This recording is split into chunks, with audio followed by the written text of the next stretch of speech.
आज का जो हमारा टॉपिक है वो है भारतीय विदेश नीति की प्रमुख विशेषताएं या भारतीय विदेश नीति के मूल तत्व या सिद्धांत। तो ये जो सिलेबस है वो बीए थर्ड ईयर के थर्ड पेपर का पार्ट है। इसके अलावा ये कॉम्पिटिटिव एग्जाम्स का भी पार्ट है, पूछा जा सकता है। तो इसको हम शुरू करते हैं कि भारतीय विदेश नीति की प्रमुख विशेषताएं क्या है। तो सबसे पहले हम मेन हेडिंग देख लेते हैं, फिर उसका एक्सप्लेनेशन देख लेंगे। भारतीय विदेश नीति की जो प्रमुख विशेषताएं हैं वो है गुटनिरपेक्षता की नीति, दूसरा है शांति की विदेश नीति, तीसरा है मैत्री और सह अस्तित्व की नीति, चौथा है साधनों के पवित्रता की नीति, पांचवा है पंचशील पर जोर देने वाली नीति, छठा है विरोधी गुटों के बीच सेतु बनाने की नीति, छठा है यूएनओ यानी संयुक्त राष्ट्र संघ का समर्थन करने की नीति, अगला है साम्राज्यवाद आतंकवाद का विरोध करने की नीति और एक अन्य है निःशस्त्रीकरण की नीति। तो अब हम इन्हें डिटेल में देख लेते हैं। भारतीय विदेश नीति की प्रमुख विशेषताएं। भारत एक विस्तृत भूभाग और विशाल जनसंख्या वाला देश है, अतः इसकी विदेश नीति का विश्व की राजनीति पर गहरा प्रभाव पड़ता है। भारत की विदेश नीति की रूपरेखा जो है स्पष्ट करते हुए सी जवाहरलाल नेहरू ने सितंबर 1946 में एक प्रेस के सम्मेलन में कहा था कि वैदेशिक संबंधों के क्षेत्र में भारत एक स्वतंत्र नीति का अनुसरण करेगा और गुटों की खींचातानी से दूर रहते हुए अंतर्राष्ट्रीय सहयोग और सद्भावना के प्रसार के लिए निरंतर प्रयत्नशील रहेगा। फिर कहते हैं कि नेहरू का जो ये कथन है, नेहरू का यह कथन आज भी भारत की विदेश नीति का आधार स्तंभ है। भारत की विदेश नीति की मूल बातों का समावेश हमारे संविधान के अनुच्छेद 51 में कर दिया गया है। इसकी निम्नलिखित विशेषताएं हैं। पहली विशेषता है गुटनिरपेक्षता की नीति, the policy of non alignment. आप देखते हैं गुटनिरपेक्ष आंदोलन 1961 में शुरू हो चुका था। ये भारतीय विदेश नीति की प्रमुख विशेषता है। इसे भारतीय विदेश नीति का सार तत्व कहा जाता है। जब भारत स्वतंत्र हुआ तो उसने पाया कि विश्व की राजनीति दो गुटों में बढ़ चुकी है। एक गुट के नेता संयुक्त राज्य अमेरिका के, तो दूसरे गुट का जो है नेता सोवियत संघ यानी कि रूस था। गुटबंदी में शामिल होना न तो भारत के हित में था न संसार के, अतः उसने गुटनिरपेक्षता की नीति अपनाई। इसका जो है ध्येय किसी दूसरे गुट का निर्माण करना नहीं, वरन दोनों गुटों में संतुलन का निर्माण करना है। असंलग्नता की यह नीति सैनिक गुटों से अपने आप को दूर रखती है, किंतु पड़ोसी व अन्य राष्ट्रों के बीच सब प्रकार के सहयोग को प्रोत्साहन देती है। दूसरा है शांति की विदेश नीति, पॉलिसी ऑफ पीस। भारत की विदेश नीति सदैव ही विश्व शांति की समर्थक रही है। अंतर्राष्ट्रीय विवादों को निपटाने के लिए भारत शांतिमय साधनों, द्विपक्षीय या त्रिपक्षीय वार्ताओं व समझौतों, मध्यस्थता, पंच निर्णय या विभाजन पर बल देता है। उदाहरण सिंधु जल समझौता 1960, जिसमें विश्व बैंक ने भी सहयोग किया था, भारत और पाकिस्तान के बीच हुआ ये। ताशकंद समझौता 1966 और शिमला समझौता 1972 आदि। भारत शुरू से ही विश्व शांति के लिए निःशस्त्रीकरण को भी परम आवश्यक मानता है। अगली जो भारत की विदेश नीति है वह है मैत्री और सह अस्तित्व की नीति। भारत की विदेश नीति मैत्री और सह अस्तित्व पर जोर देती है।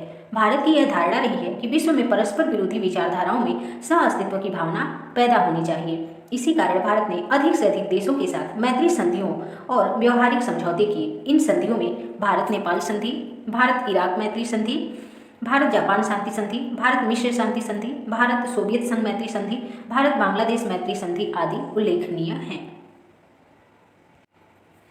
चौथा है विरोधी गुटों के बीच सेतुबंध बनाने की नीति, policy of act as mediator between power blocs.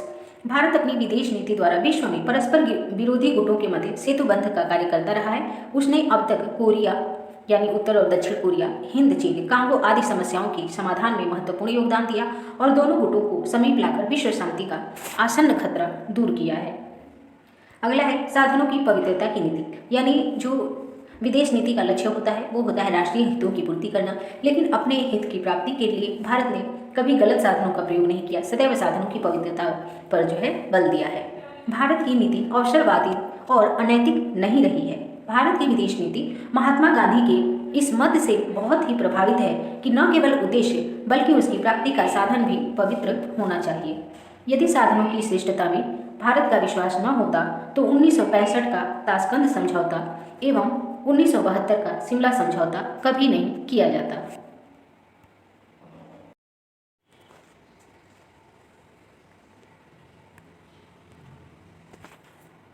Bharat ने न केवल पाकिस्तान की युद्धबंदी लौटा दी, अपितु युद्ध में जीती हुई भूमि भी लौटा दी। किस लिए? शांति की स्थापना के लिए। वहीं पाकिस्तान रहता तो क्या करता?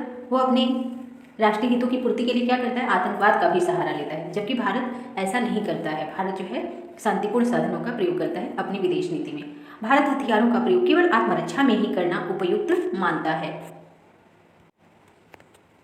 अगला है पंचशील पर जोर देने वाली नीति। 1954 के बाद से भारत की विदेश नीति को पंचशील के सिद्धांतों ने एक नई दिशा प्रदान की। पंचशील से अभिप्राय है आचरण के 5 सिद्धांत। जिस प्रकार बौद्ध धर्म में ये व्रत एक व्यक्ति के लिए होते हैं, उसी प्रकार आधुनिक पंचशील के सिद्धांतों द्वारा राष्ट्रों के लिए दूसरे राष्ट्रों के साथ आचरण के संबंध निश्चित किए गए। ये जो सिद्धांत हैं वो निम्नलिखित हैं। पहला है कि एक दूसरे की प्रादेशिक अखंडता और सर्वोच्चता का सम्मान करना। दूसरा है अनाक्रमण यानी आक्रमण नहीं करना।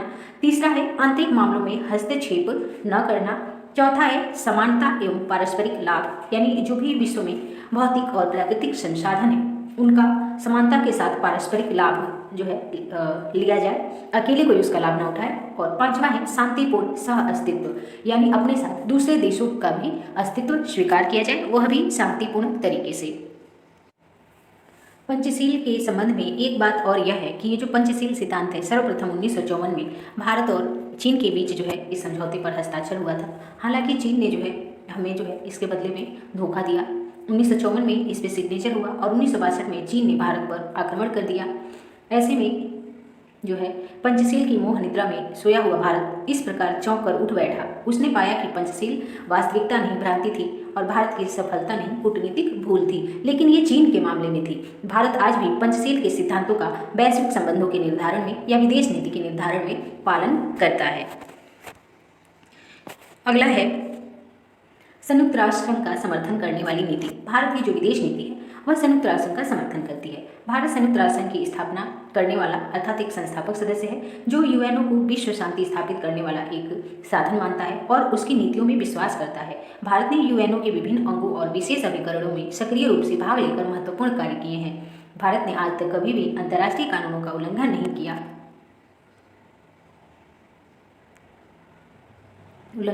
नहीं किया और यूएनओ के आदेशों का यथोचित सम्मान किया है। संयुक्त राष्ट्र संघ को भारत ने जो सहयोग दिया उसी के कारण 1991 में वह पांचवी बार सुरक्षा परिषद का अस्थायी सदस्य भी चुना गया।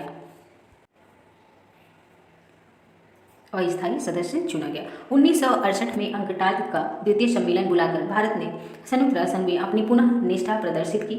मई 2005 में भारत संयुक्त राष्ट्र संघ शांति सेना में सबसे अधिक योगदान करने वाला देश बन गया।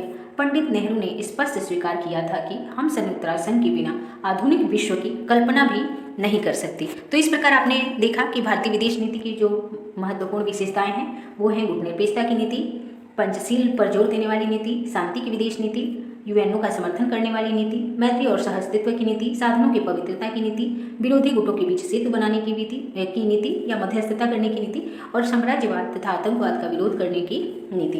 ये भारतीय विदेश नीति की प्रमुख विशेषताएं हैं। तो अभी के लिए इतना ही। धन्यवाद।